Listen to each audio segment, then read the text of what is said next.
5 1000 روپے میں 3000 کا نماز پڑھاتے ہیں، اگر یہ صبر کریں جی تو پھر یہ ان کے لیے جو کروڑوں روپے کماتے ہیں لیکن نماز وہ نہیں پڑھتے ہیں، جی ان سے کروڑوں گنا بہتر ہے ان کا نظر کیا۔ ٹھیک ہے، مان لیا ہم نے وہ صبر کر لیں گے، تو کہ ائمہ کرام اپنے لیے صبر کر لیں گے، باقی ان کی فیملی ہے، ان کے گھر والے ہیں، بال بچے ان کے بھی ہوں گے، ان کو بھی تو زندگی گزارنے کے لیے وہ آرائش و آرام چاہیے، ان کا انتظام کہاں سے ہوگا؟ ہلو خوشحالی چاہیے، وہ خوشحالی چاہیے، جی دنیا چاہے خوشحالی چاہیے تو محنت تو کرنی پڑے گی۔ بھائی کیا کہہ رہا ہو، ائمہ کرام کس طرح مل کر کمائیں گے آپ یہ بتائیے نا۔ 1000 روپے میں بھی کیا ہوگا؟ مان لیا جائے امام 10 منٹ اگر تنخواہ دیتی ہے پبلک، جی تو 10 پیسے کیسی زندگی بسر ہو سکتی ہے اس مہنگائی کے زمانے تبھی تو آپ کہہ رہے ہیں کہ مدرسہ پڑھایا ائمہ کرام جا کے، تو میرا سوال یہ ہے کہ جو قوم مدرسہ چلاتی ہے وہی قوم ائمہ کرام کو پیسے دیتی ہے۔ میں؟ مدرسہ چلانے کے لیے ٹیم ہوتی ہے، علماء کرام بھی مدرسہ چلاتے ہیں، مدرسے میں زکوٰۃ و خیرات ایک طرف آپ کہہ رہے ہیں کہ مدرسے میں زکوٰۃ و خیرات کے پیسے دیے جاتے ہیں، ایک طرف آپ کہہ رہے ہیں کہ یہ غریب قوم ہے، پھر غریب ہے تو پھر زکوٰۃ و خیرات کے پیسے کہاں سے نکالے گی؟ اور ہاں تو قوم میں سب پر زکوٰۃ فرض تھوڑی ہے، سب پر حج فرض تھوڑی ہے۔ تو آپ نے غریبوں کے بارے میں کیوں بتا دیا کہ یہ غریب قوم ہے، یہ ائمہ کرام کے لیے کہاں سے پیسے نکال سکتی ہے؟ جو غریب ائمہ کرام کے لیے پیسے نہیں نکال سکتی، وہ غریب تو مدرسہ بھی نہیں چلا سکتی ہے۔ جہاں غریب ہے وہ غریب قوم جو ہے مدرسہ بھی چلا نہیں سکتی ہے۔ بچے جو امیر حضرات ہیں وہ چاہے تو ائمہ کرام کی تنخواہ بڑھانے کے پیشگوئی کیوں نہیں کر سکتے ہیں؟ لیکن ہماری تقریر میں یہ بھی تو ہے، صرف ایک تقریر کو لوگوں نے لے لیا۔ جی تقریر میں ہم نے آخرت کے نقطۂ نظر سے صبر کی تلقین کرنے کے علاوہ خوشحالی کے لیے نئی نئی ترکیبیں جدوجہد کرنے کا میں نے دیا۔ جی ہماری تقریر میں یہ بھی ہے کہ امام صاحب کی تنخواہ 25,000، جی ایک آدمی جو اپنے بچے کو بنانا چاہے جی تو پڑھنے کے بعد بھی 25,000 روپے ہے، اور یہاں 25,000 روپے کما کر کے نماز بچا کر امام بچا کر کے اور اپنے بچے کو انجینئر اور عالم دونوں میں سے کون سا چوز کرے؟ اکثر مساجد کا عالم حضرت یہ ہے کہ صرف ائمہ کرام کا کام جو نماز پڑھانا نہیں ہوتا ہے۔ اکثر مساجد کا حال یہ ہے کہ وہاں 2 ٹائم آپ کو بچے ہی پڑھانا رہے گا، یا کم از کم 1 ٹائم تو آپ کو بچے پڑھانا رہے گا۔ ہاں، یا اگر ائمہ کرام کو جو منتخب کیا جاتا ہے اس دور میں، وہ 24 گھنٹے جو ہے آپ کو اپنے عوام کے لیے اور اپنے محلے کے لوگوں کے لیے آپ کو اپلبدھ رہنا پڑے گا۔ کب کون سی پریشانی لے کر آپ کے پاس جائے، اگر آپ نہیں ملیں گے تو پھر علماء کرام کے ساتھ پر انگلیاں اٹھائی جاتی ہے۔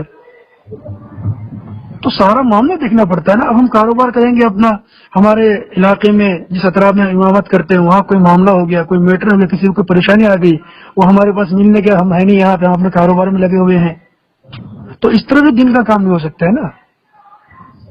ہمارے گاؤں کے امام صاحب ہیں، وہ نماز پنجگانہ کے علاوہ اپنی کھیتی باڑی کرتے ہیں، جی اور وہ تنخواہ مسجد سے طے نہیں کیے ہوئے ہیں، ان کے مسئلے میلاد کے نذرانے اور نکاح کے جو معافی ملتے ہیں جی اپنا کام چلاتے ہیں اور آرام سے خوشحال زندگی بسر کر رہے ہیں۔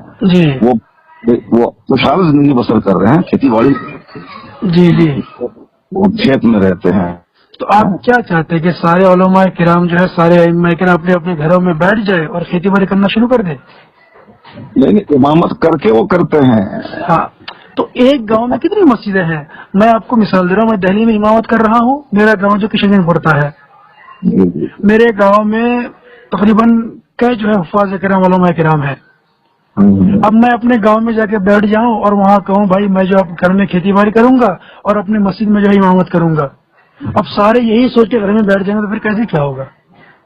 ابھی ایک مضمون چھپا تھا اور ادھر دہلی اطراف میں اور کیا کہتے ہیں کہ کرناٹک میں، بنگلورو میں ایسے ایسے علاقے ہیں جہاں دور دراز تک اس علاقے کا ایک بھی عالم نہیں ہے، وہ بہار بنگال کے علماء کرام آ کر جو ہے دین کا کام کرے، دین کی خدمت کر رہے ہیں۔ اگر یہ لوگ ایسے ہی سوچ کے گھر جا کر بیٹھ جائیں گے اور کھیتی کاشتکاری کرنے میں لگ جائے تو دین کا کام ہوگا کیسے؟ سارے لوگ ایک ہی شعبے سے نہ جڑے، جس کو جہاں جیسے ملے حلال طریقے سے جی اضافہ کرنے کی کوشش کرے.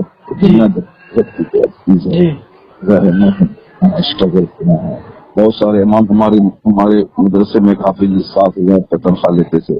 جی اس پر محنت کر کے انہوں نے، جوان تھے، انہوں نے اسکول سے نیٹ نکالا، پھر وہ بی ایڈ کیا، ایم اے کیا، اب جاب ملنے والا ہے. ہوں ہمارا اشارہ اس طرف ہے کہ نہ اپنے لیے تو چپ چاپ بیٹھ کے رہیں اپنا، اب بس آپ دن رات بولتے رہیں کہ 10,000.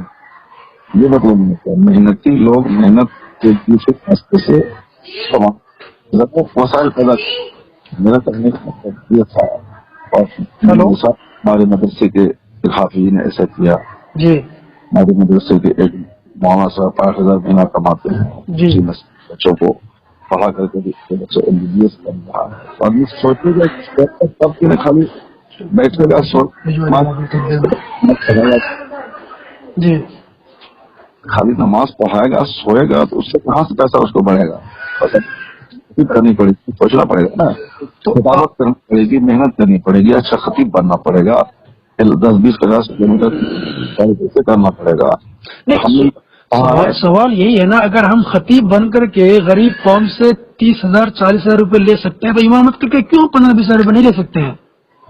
وہ بھی تحریک چلائی جائے، تنخواہ بڑھانے کی آپ کی باتیں کو سمجھ لے رہے حضرت. ایک طرف آپ کہہ رہے ہیں خطیب بنیے، تو خطیب کر کے خطابت کر کے لینا کون سا پھر جائز ہو جائے گا؟ اگر آپ دیکھیں تو جب امامت کر کے لینا صحیح نہیں ہے، اور یہ لوگ جو ہے 30 دن کھانا کھلا کر ہم پہ احسان کر رہے ہیں، یہی بہت بڑی بات ہے، تو خطابت کر کے لینا کون سا درست ہو جائے گا پھر؟ بات امامت کی تنخواہ لینا درست نہیں، یہ کون بولا؟ آپ نے کہا اپنی تقریر کے دوران خطاب آپ نے فرمایا تھا کہ جو ہے 30 دن کھانا کھلا رہے، یہی بہت بڑی بات ہے، ان کا احسان ہے یہ. پھر ابھی آپ کہہ رہے ہیں ایک طرف آپ کہہ رہے ہیں کہ غریب قوم ہے وہ امام، آپ جو ہے کیا کہتے ہیں تحریک چلاتے ہیں کہ ائمہ کرام کی تنخواہ بڑھا دی جائے، تنخواہ بڑھا دی جائے. کیوں بڑھا دی جائے بھائی؟ یہ غریب قوم جو کہاں سے تنخواہ بڑھائے گی آپ کی ائمہ کرام کی؟ ایک طرف آپ کہہ رہے ہیں کہ محنت کریں، کتابیں پڑھیں، اچھا خطیب بن جائے، تو وہ غریب قوم خطیبوں کو لیے نکال سکتی ہے، ائمہ کرام کو نہیں؟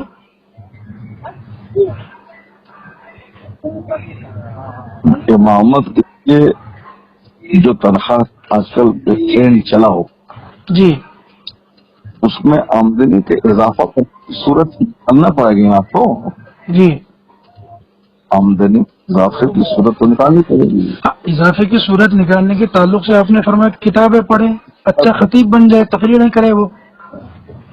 اور جو لوگ خطابت نہیں کرنا جانتے ہیں جی وہ مت کریں. جو اسکول کالج پڑھ سکتے ہیں، اسکول کالج سے ڈگری حاصل کر کے نوکری کریں. جی دلی میں ہی بہت سارے ائمہ ہیں جو گورنمنٹ جاب میں ہیں. جی مفتی مکرم صاحب نے PhD کی، جی PhD کرنے کے بعد کالج میں ان کو جاب حاصل ہے. جی آمد سے میں آپ سے کیا کہہ رہا ہوں حضرت کہ کچھ ائمہ کرام ہمارے جو علماء کرام ہیں ایسے دیہات اور گاؤں میں امامت کر رہے ہیں جہاں پہ صحیح طریقے سے ان کو پانی پینے کو بھی دستیاب نہیں ہوتا ہے. اور جیسا کہ میں نے اپنے بارے میں بتایا کہ میں دہلی میں امامت کر رہا ہوں، تو یہاں مجھے ساری سویدھائیں جو ہے وہ اپلبدھ ہے. میں چاہوں تو اپنا کاروبار کر کے خوب اچھی پیسے بھی کما سکتا ہوں، یہاں سے انکم بھی کر سکتا ہوں میں. جو کر سکتے ہیں مواقع سے فائدہ اٹھا سکتے ہیں اٹھائیں. جی تو میری بات تو ایک نہیں ہے نا، ہمارے اور بھی تو علماء کرام ہیں، اور بھی تو ائمہ کرام ہیں جو گاؤں دیہات میں بنجر علاقوں میں امامت کر رہے ہیں. بےچارے نہ کیسی کیسی پریشانیاں آئے دن جھیلنا پڑتا ہے ان لوگوں کو.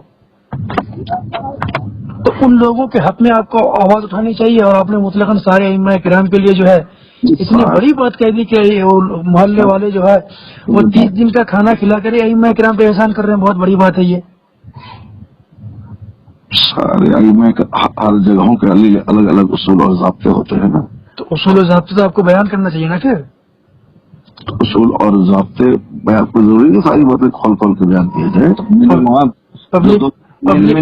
وہ میں نے بتائی ہوں گے سامنے عوام کے سامنے، تو پھر سارے ائمہ کرام جو ہے حقیر سمجھے جائیں گے وہاں پہ. ایک ہے نظریہ آخرت، ایک ہے نظریہ دنیا کے نقطۂ نظر سے دیکھیں گے تو آپ کو یہ کرنا پڑے گا. اگر آخرت کے نقطۂ نظر سے ہوتے تو آپ ہمارے خطباء کو اور شعراء کو نظریہ آخرت کا معاملہ سمجھ نہیں آتا ہے کیا؟